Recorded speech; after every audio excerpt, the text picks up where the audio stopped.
Hey electric vehicle fans, I've got a question for you. Who's got two thumbs and is headed out on a road trip? This guy. Yeah, I'm taking the family on a trip. We're heading down to Pismo Beach. It's about a 3.5, 4-hour drive, 235 miles. So I thought maybe some of you would like to see how I plan and execute a trip like that in my Rivian R1T truck. So I could break this video down into two parts. First, we'll do the planning together. I'll start by sharing why I picked this truck over the Tesla Model Y. Then we'll get into charging. I'll show you the Rivian Wall Charger. And then we'll let Rivian give us an estimate on our range based off of different driving modes we might use. I'll use the Rivian phone app and the Rivian navigation screen to plan our charging stop. And I might give you a packing tip or two. Then tomorrow we'll hit the road together. You'll come with me on our way down to Pismo. And while we're driving, we're going to monitor our energy consumption, see how we're doing versus the estimate. We'll go ahead and stop and execute an actual charge. I'm also going to be demonstrating a lot of functionality while I'm driving. I'll go ahead and show you how to adjust the ride height, how to switch to Conserve driving mode. I'll demonstrate the adaptive cruise control, the highway assist, which is self-driving, and then I'll go a little bit deep and show you all the bells and whistles of the navigation functionality. And then when we get to our destination, we'll run the numbers and see how we did. Sound good? All right, let's get this video on the road.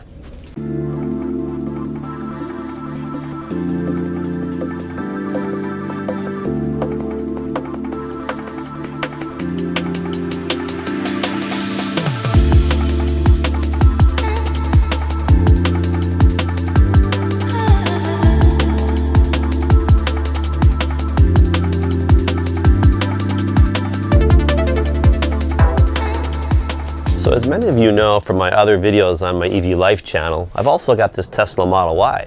So why am I taking this big truck when I could be taking this smaller, sportier car on the freeway? Well, there's a couple of reasons. I mean, they're actually quite a bit of a tie. When it comes to ride, this one's sporty, the Rivian is smooth, very smooth. So what kind of ride are you in the mood for? There's range. They're about close to being the same number. This is slightly above 300, just slightly below 300 miles range. There's the amount of time you'd spend charging when you stop. The Tesla does have technically a faster charge speed, but it only really holds that fast charge speed at the very beginning of your charge, and then it slows down quite a bit after you get to 30–40%, and then the second half of your charge time is actually fairly slow. Whereas the Rivian, slower charge speed from their chargers on paper, but it holds that medium speed longer, so they kind of balance each other out. There is a larger battery on the Rivian, almost twice the size batteries, which means that to get the same amount of range in both cars, you're gonna have to charge a little bit longer on this one. But I add all that up and it's actually quite a bit of a tie in my opinion. So here's where the advantages come. Tesla has an advantage in charging options or charging stations, okay? The Rivian technically, as a company, they do have their own charge network. Very early on, there's only 4 chargers in all of California. Tesla has a very famous charging network, best in the world, tens of thousands of charging stations. So a lot of Tesla chargers to go to, almost no Rivian chargers to go to. Both vehicles can also go to the public network. With the Rivian, you're pretty much relying on the public network. With the Tesla, you have public and Tesla chargers. So clear advantage there. And also the Tesla chargers are just nicer than the public ones. They're very consistent, good quality. You can much better time assessing available spots on the app. The public network doesn't do a good job of letting you know what you're gonna see when you get there, what's available. You just show up in the Tesla charge station, no credit card, plug it in and go. I've had some trouble with some public chargers and getting them to work. But all in all, the Tesla has an advantage in options of where you can stop and charge and the quality of your charging stop. Now with that said, the Rivian has a big advantage. It's a big truck and I'm bringing a lot of people and a lot of stuff. Now don't get me wrong, the Tesla Model Y, for a mid-size SUV, I've put 5 people in there, tons of stuff. We've gone on snow trips. It also handles off-road conditions really well. So it's fantastic. It'll do this trip no problem. But I don't have to worry about what I bring with the truck. I can bring a ton of toys. And then the second thing is I am going off-road. I am going on the beach. And I want to get this thing dirty. I want to get it in the sand, see how it handles.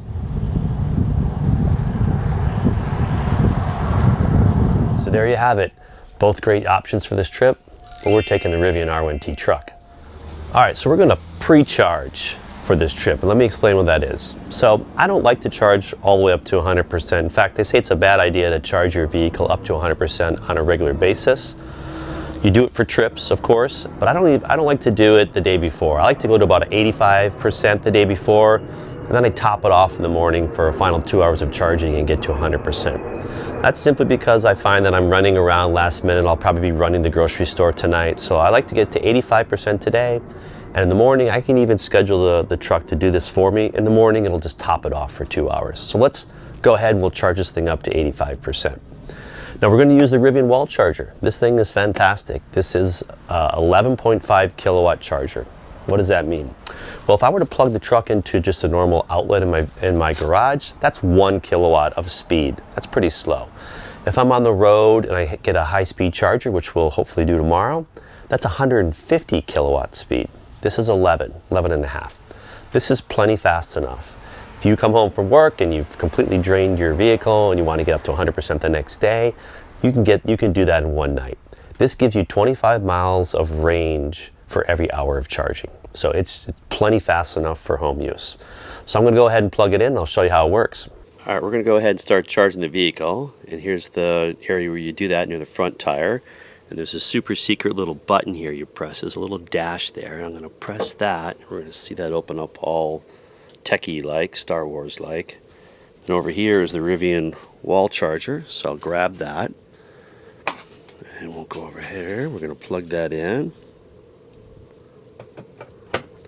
Now we're going to wait a few seconds for it to start to charge. And while we do that, I'm going to make a point here. You might want to come back and check out some of my other videos that I'll be posting where I'll show you how my Rivian Wall Charger is actually powered by a Tesla house battery and Tesla solar panels on my roof. So we're getting all this electricity right from the sun. I am not getting anything from the grid, so that's pretty cool. Now notice how it's glowing green. All right, so it started to charge. We look over here at the vehicle. It's charging green, or glowing green there, and then the front, you guys have probably all seen this, it glows green here. Alright, so let's head inside because I want to show you the charge screen. Let's head in here. Now we can see in here that we're charging. I've got it set to go to 85%, and tomorrow we'll bring it up to 100. And I might actually set the scheduling for that so that it starts at like 6 a.m. for me. And you see here I'm currently at 75%, currently 206 miles range, but we'll get that to about 270 miles. And there's a lot of other things we could do here. We can get some session information, we can talk about range. This is where it's going to show us our estimated range, but I'm going to wait till we get to 100% before I show you that feature. It's very cool, very cool. And that's about it. There's a couple other things you could do here, but that's what we're going to do here today. Just get the charging started, go to 85%. And then we'll do the rest tomorrow. So I'm going to back up to that mileage number I shared earlier. Now this is the launch edition of the R1T truck, so it has the large battery pack. That large battery pack has 129 kilowatt hours of energy storage, which is a lot. It also has an EPA rated mileage range of 314 miles, if I'm not mistaken. So right about now you're thinking, Mark, you're telling me your truck can go over 300 miles, your destination is at 235 miles away. Why are you planning to stop for a charge? Well, there's a couple of reasons, two in fact.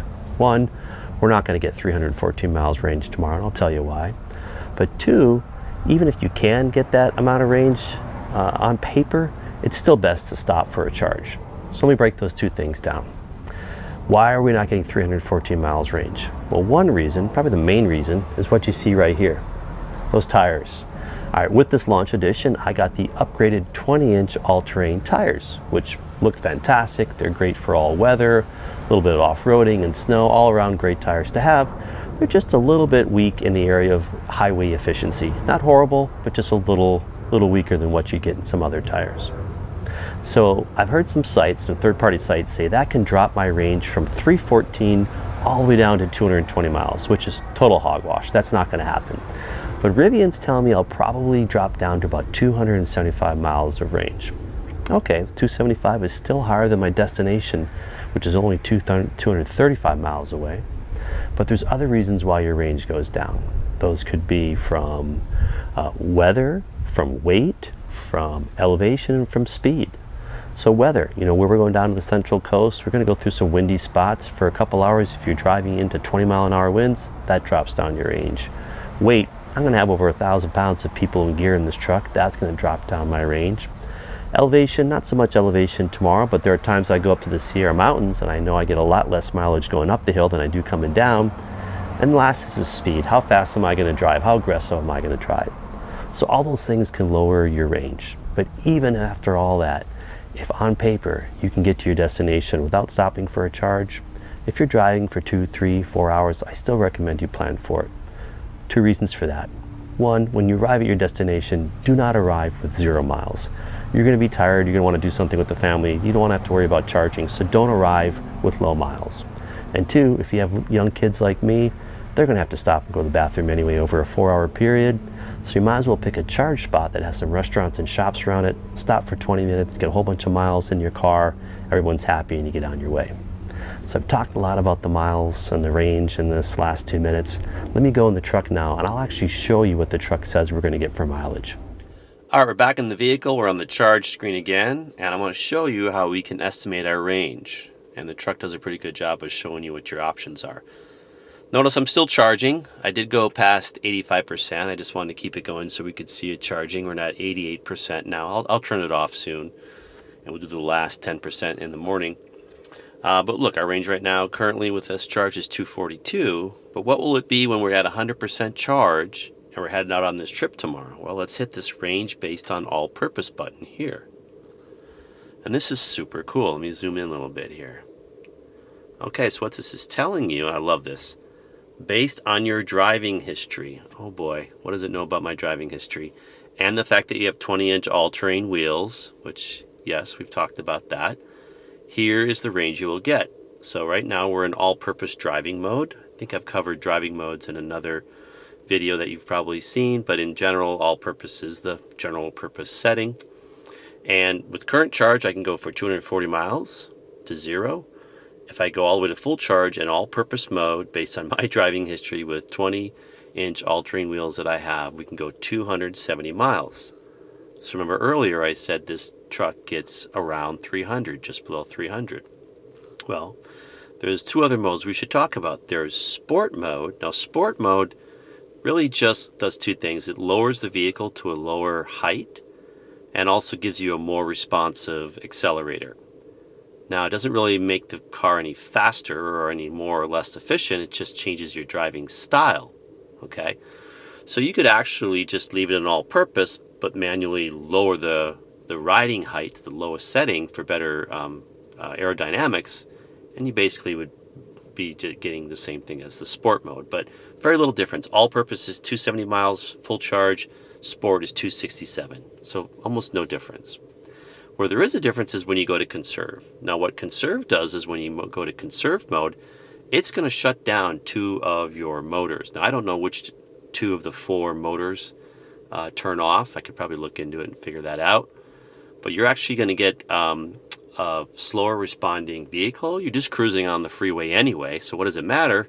But maybe you do like the pass cars with a little bit of zip. So you could go, drive around in Conserve mode for 4 hours and just move it over to all-purpose or sport when you want to pass someone and you really want to go fast. But I'm going to try out Conserve mode on this trip. I've actually never really used it. But look, it gets me from 270 range to 293. So I am getting close to 300. So if I head out on the road tomorrow and drive exclusively in Conserve mode, I'll get a range of 293 miles. Pretty slick, isn't it? All right, so that is what you get on the inside when you're doing your range estimation. All right, now we're going to plan our charge stop. And there's 2 places we can do that. One is with the app on the phone, and the other is inside the vehicle on the control panel. Now here on the app, we're not actually going to get true trip planning. We're just going to look at what all our options are for stops for charges. So I'm going to go to the Rivian app here, and it's going to bring me in and give me my home screen. You can see right now we're currently charging, and looks like here, since the last time I did a video, they've added some more controls. You can now open the hood, which wasn't available a few weeks ago. So when I did my frunk video, you couldn't do that. Now you can. Cool update. All right, so let's head in here to the charging tab, And we'll go ahead and see where we can charge on our way to Pismo, not Z, Pismo Beach. Oh, come on now. All right. And we'll go ahead and click that. So again, we're just trying to see where are our options for charging on the way to our destination. There we go. All right. So the top is where we're starting. The bottom down here is where we're going. Let me zoom that in. You can see we have a lot of options. There's a ton of places to stop. Now what I like to do though is go to the filter up here and make sure I've set only to the high-speed network. Only the high-speed chargers, 100 plus kilowatt speeds or more. All right. You can also pick a network. Like maybe you've had a bad experience with one of these public networks and you want to just go with a certain one. I just leave them all selected. Notice Rivian is there. Now I said earlier they only had 4 chargers. That's not exactly true. In the state of California, there are more Rivian network chargers than that, but I was only counting the high-speed ones. So they'll have some in their offices in some small locations around the state. But all right, so I'm going to leave it as no network, filter down, only high-speed, apply filters. And so what I like to do is simply use this app to see, in general, where are my best spots. Now notice also some of these public stations do share availability. See, this is 1 out of 1 available here in the middle. But this one over here, which is, I'll click on it, Electrify America, it's giving you a blank out of 4. So it's not able to tell you the availability of those 4 charge stations, which actually can matter. You know, you're a half hour out, you don't know whether you should get off the freeway. When a site doesn't tell you whether any spots are available out of the 4, it's not a lot of, it doesn't really help you, right? But still, I can see what my charging options are. These are all the high-speed ones between here and Pismo Beach. And I kind of get a sense like, all right, there's a couple real nice ones over here. I see one here that's 200 kilowatt speed. That is really fast, and that's in the Prunedale Shopping Center. Now, I will make one more point here. And if I kind of scan, slide back. Okay, where do you charge when you're driving for 4 hours? Well, you can charge the first quarter of the way there. You can charge halfway. You can charge only until you need to at the very end, when you're almost there. Now consider that your vehicle, almost all EVs, charge a lot faster when the battery is empty than when it's full. So your charging time will be shorter if you charge later in the trip. But how far do you want to push that? You also want to really figure out, where is it a good time to stop with the family, right? Where do people want to stop and get lunch and take a bathroom break? So in general, I'm either stopping halfway there or 3/4 of the way there and doing my charging. All right, so let's head inside because I want to show you how you do this on the control panel in there, and that's true trip planning. Another thing I want to show you here on the inside is how you can plan the trip. And now for that, we're going to go to Navigation. Boom. All right, and we're going to go here to Search. All right, and I'm going to go to Pismo Beach. Pismo Beach. All right. And now it's calculating how to get me there. See right down here, it says calculating route, calculating route, calculating route. All right, we can get you there in 4.5 hours, and it's 232 miles. All right, so and it's already added a charging stop for us. It thinks I should stop in Paso, which is actually, if you look at the map, pretty cool. What it's telling me I should do is I'm going to leave up here. I'm going to do the majority of our drive, and we're just going to charge right before we get to our destination in Paso. And we're only going to have to stop for 16 minutes to charge. Okay. And then when we arrive, we'll still have 67 miles of range available. So it's kind of like this giving you what's a good recommended approach. Don't arrive at your destination with 0 miles. We'll minimize the amount of time you're stopping on the road to just 16 minutes. Obviously, bathroom break and some snacks. And there you go. This is the trip planning with Rivian. Works out really great. So from my start to my destination, it's figured out where I should stop. Now, I can go ahead and get more information about this stop. I can click on the stop, and I can see a little bit more information about it, right? You know, and if I don't like the stop that it's giving me, I can go ahead and remove it and just do normal navigation. And when I'm on the road, I can decide when I want to go ahead and alter course or stop and while you're driving, I'll show you tomorrow, you can look for charge destinations. So yeah, this is you going with Rivian's recommendation on how you want to plan your trip. All right, it's the morning of. We're charging up the vehicle to top it off. Let's go see how that's coming along. What does it say here? We're at 98%. Yeah, we're at 98%, 270 miles range. We're almost there. I want to show you an often overlooked storage area. I talked about a couple packing tips. Far be it from me to give unsolicited packing advice to a man or a woman, but here in the truck bed, I encourage you to use the under storage area. I'm going to hit this latch here. Now this is normally for a spare tire, but unless you're going extremely off-roading, you don't really need it. So I'm going to use this area to pack up all of that stuff there. All my beach stuff is going to go in here. Now that's just a divider there that you can take out, and I'm going to do that right now.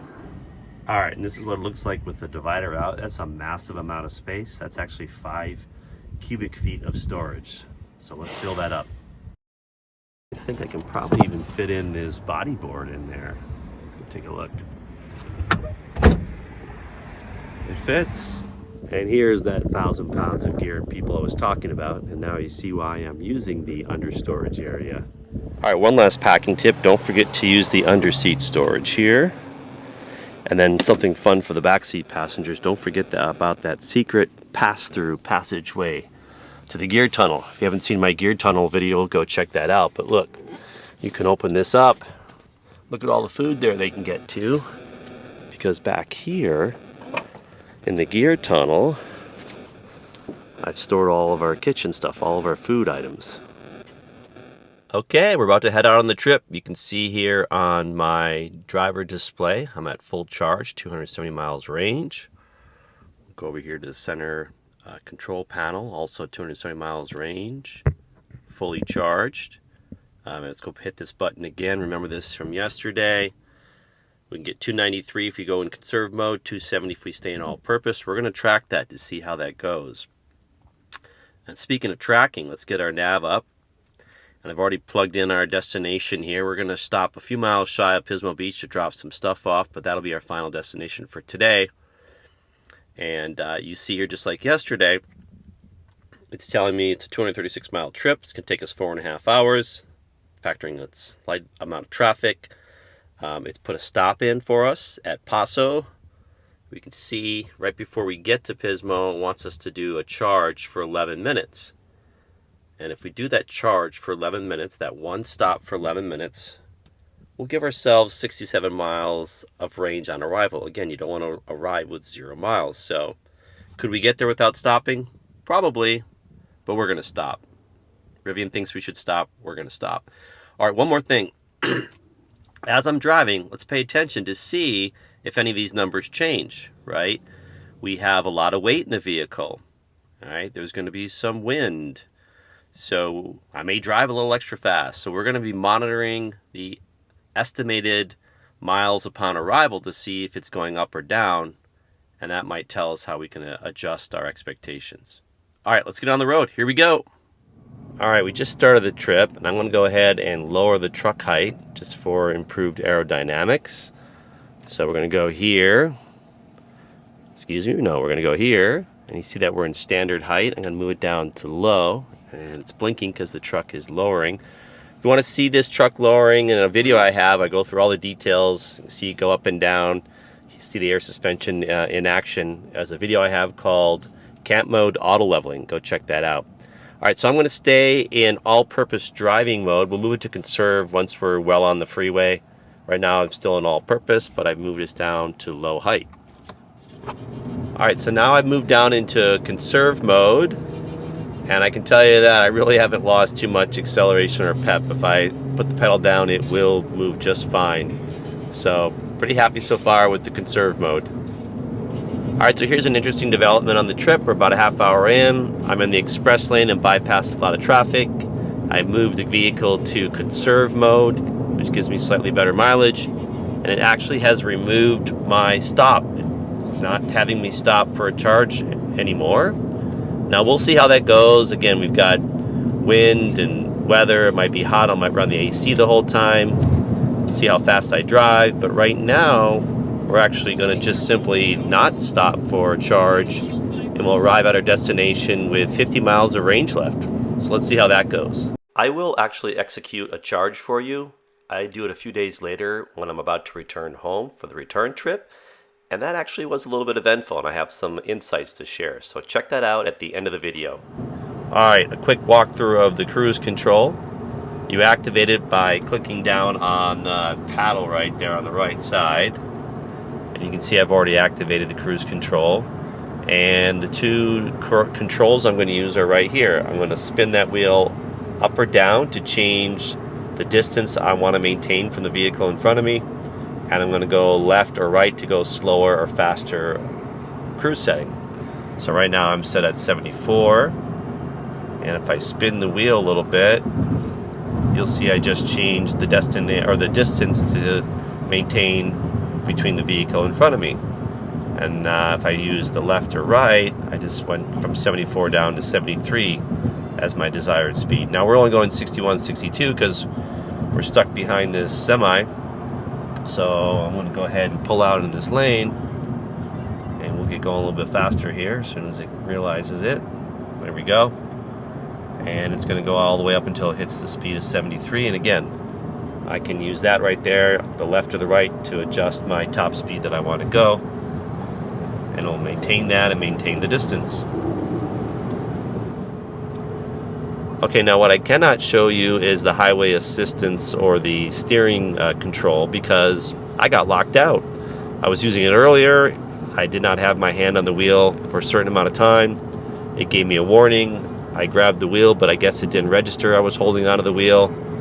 And it locked me out and said no more adaptive steering, or they call it highway assist for you for the remainder of the trip.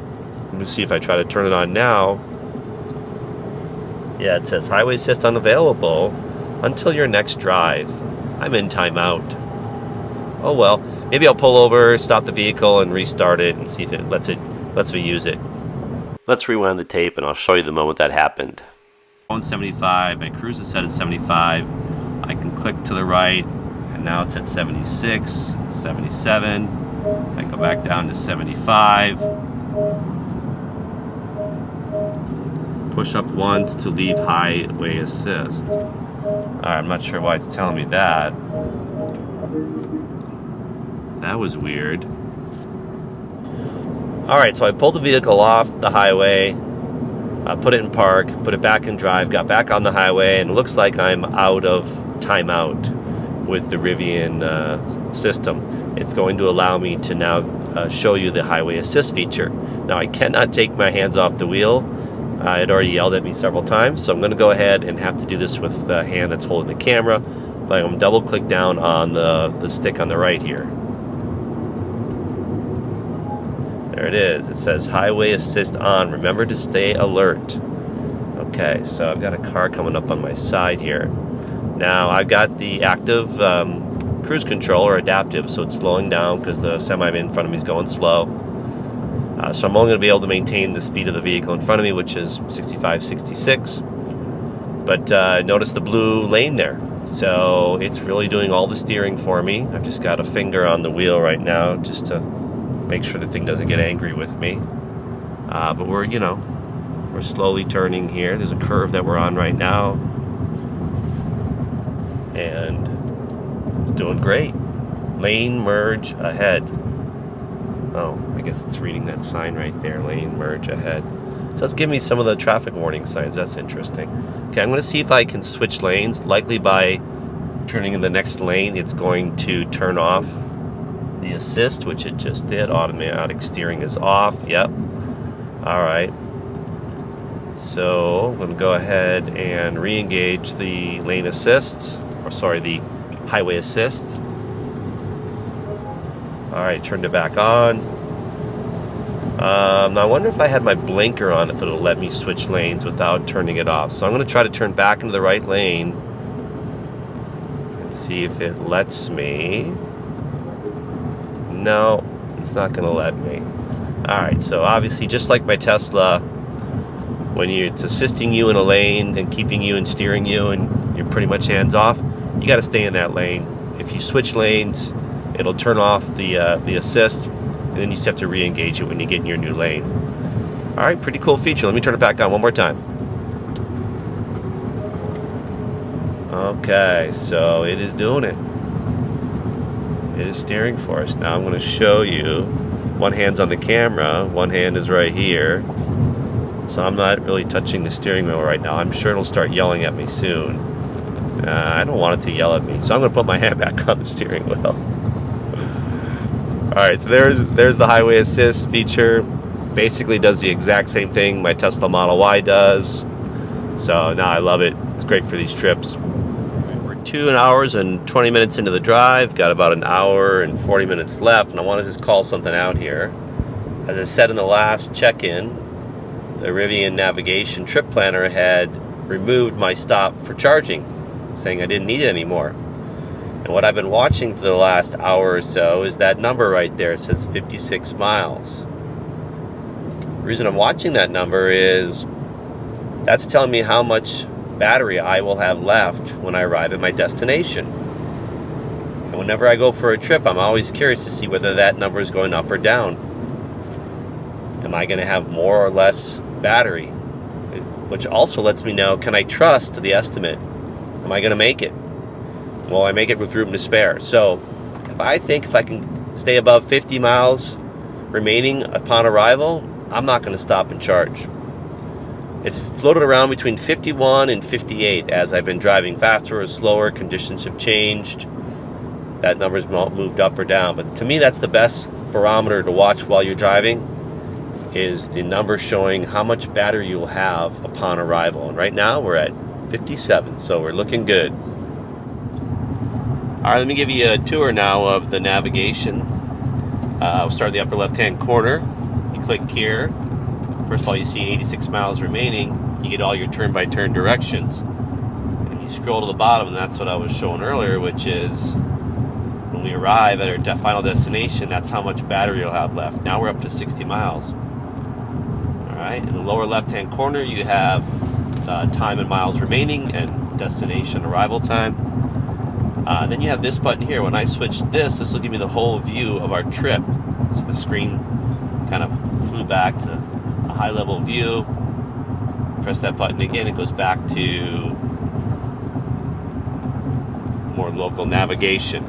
All right, now on the right side, we'll hit the gear button here. You see some settings. You change your volume and the speech or chimes that you get, the map orientation, whether you want to display traffic, avoid tolls or whatnot.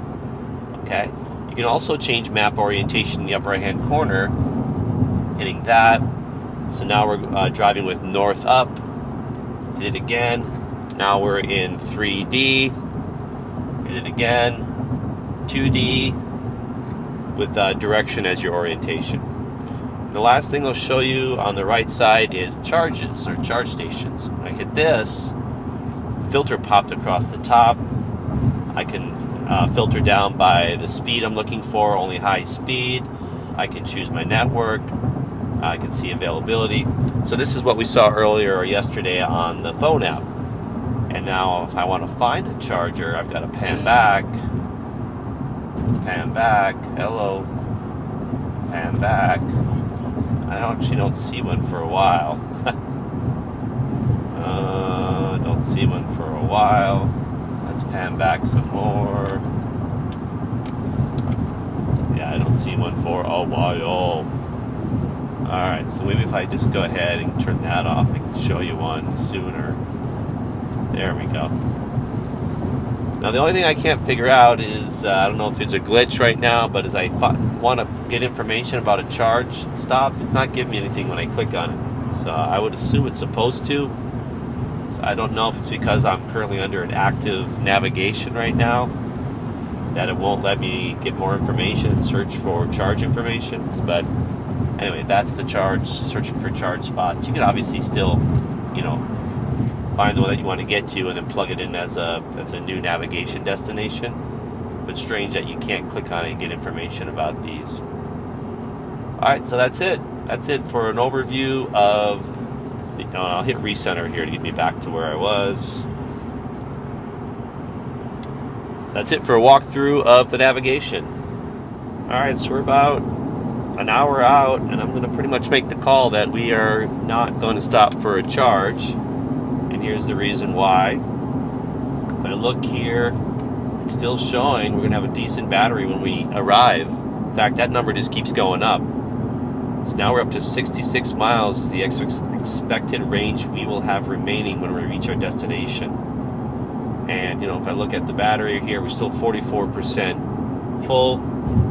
If I go here, you know, we've driven 167 miles. So everything's looking right. They were spot on with their estimate. So we got 65 miles to go.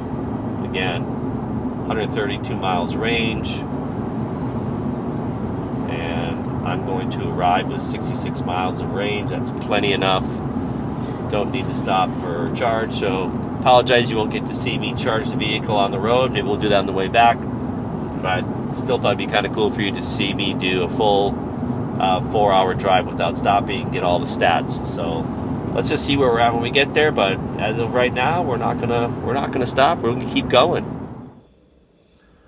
All right, so we're 15 miles before Pismo. We're actually going to stop the trip now because we're in the town of San Luis Obispo, fantastic little town, and we're going to have dinner here. So we're going to run the numbers now. So 15 miles short of our destination. Our trip was 235 miles, but I think you're going to get a lot of information out of what we have right now. So let's take a look at what we have. All right, let's go here.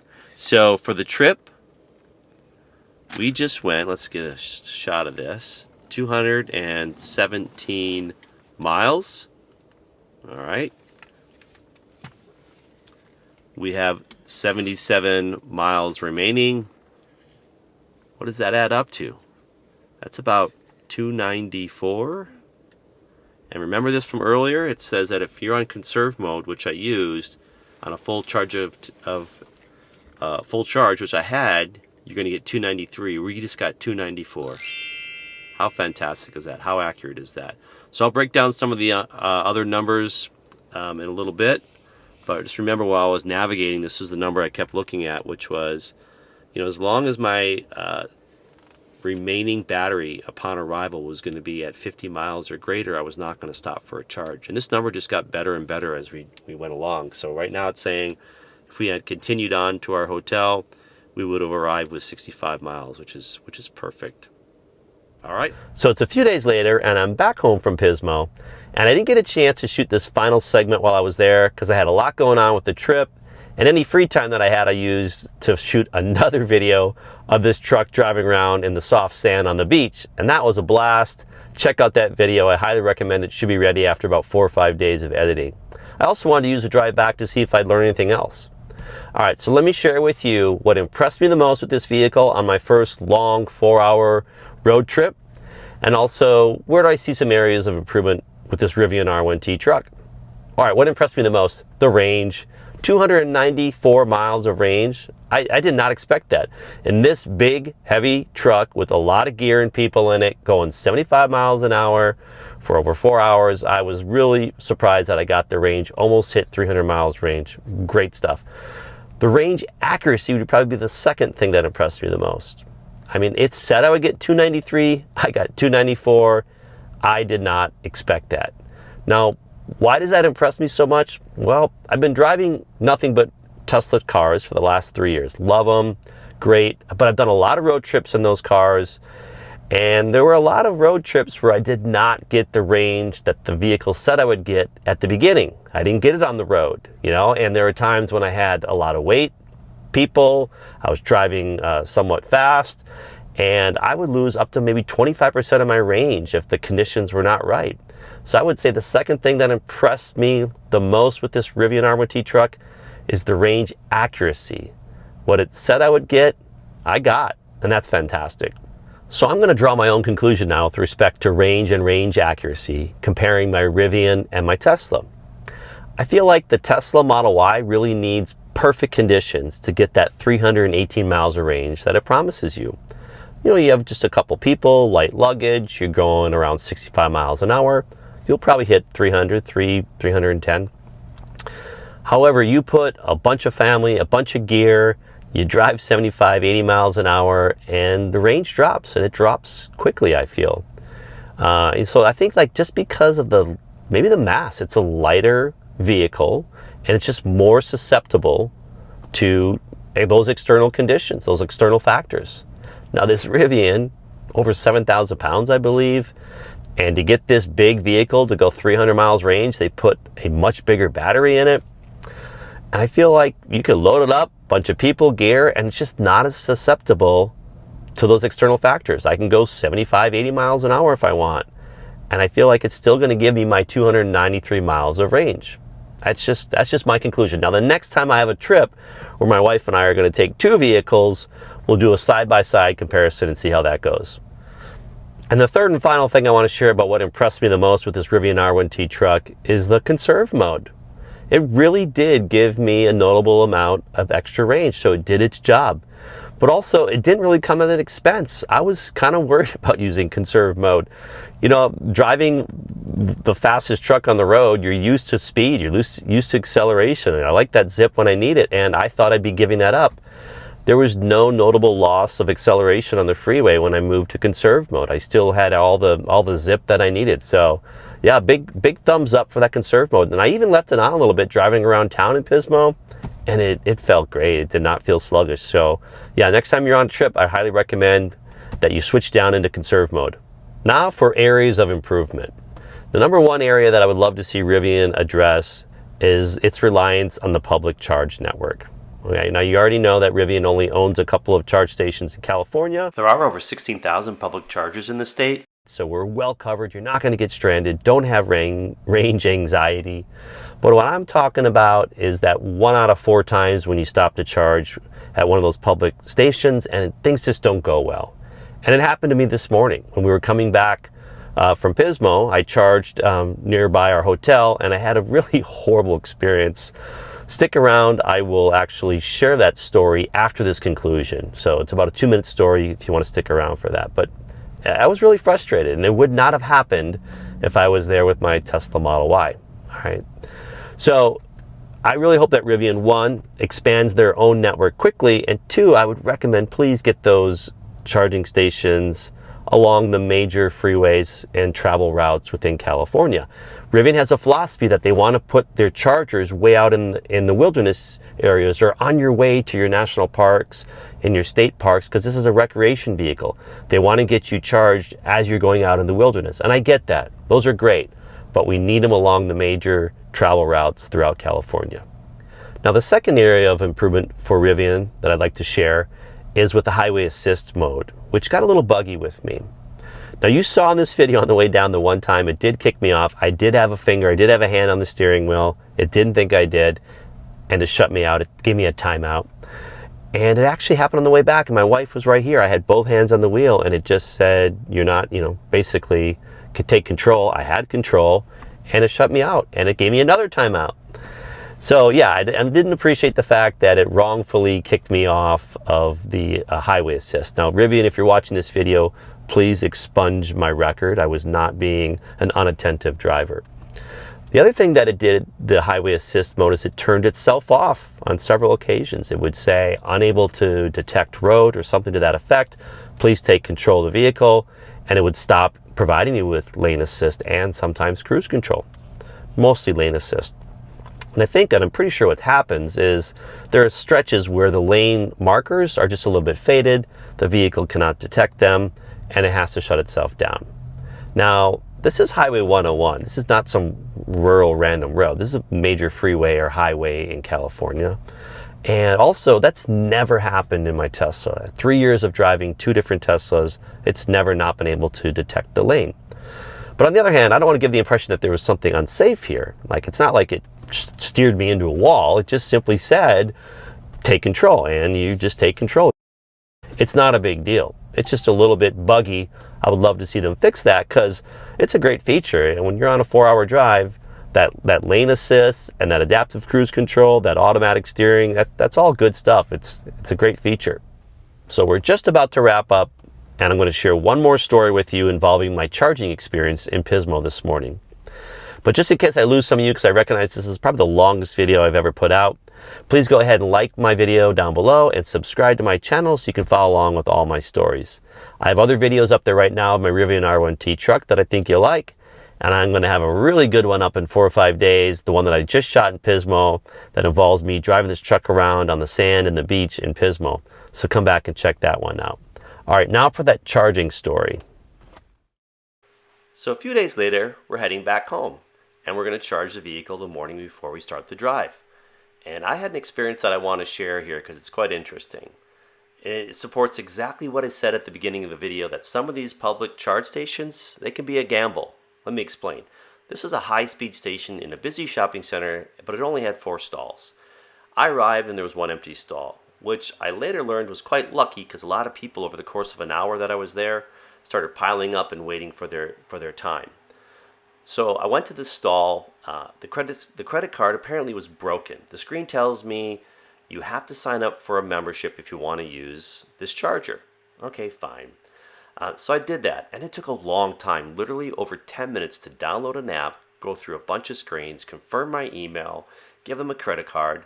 Then they want you to sign up for a membership with a monthly fee, or do that ridiculous add funds to your account in increments of $20 BS.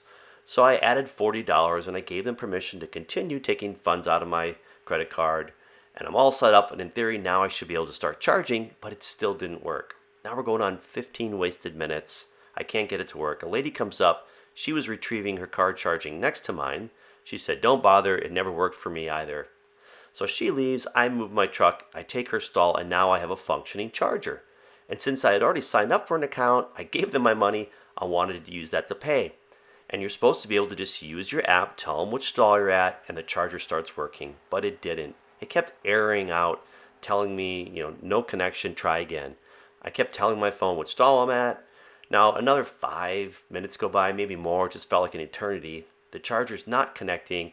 I had to disconnect and reconnect the hose many times, and finally, it starts working. But I mean, it's been at least 20 minutes since I first started trying before my car is now charging. 20 wasted minutes, and I'm furious at this point.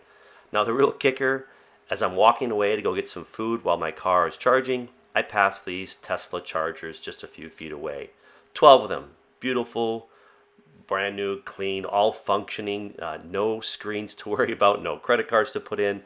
You just pull up, plug in, and within a few seconds your car is charging. And it reminded me how it would have been 100 times easier if I had just been charging my Tesla Model Y than using that public charge station. So that was the small price that I paid for having this awesome truck on this 4-day trip. Was a pretty lousy 1-hour charging experience. How did the charge go? It went fine. I got the 150 kilowatt speed that it promised. It tapered off as I got closer to 100%, but it worked fine. It was just an overall very frustrating experience. And that's it. That's everything I could think of to share with you with respect to planning and executing a road trip in this Rivian R1T truck. Now, don't let that last story scare you. I had an undesirable charging experience this morning, but for the most part, you'll be fine. If you don't own an EV and you're thinking about it, don't let that scare you away from it. All right, so listen, thank you very much for your time today. I'll see you on the next video, and you have yourself a great EV day.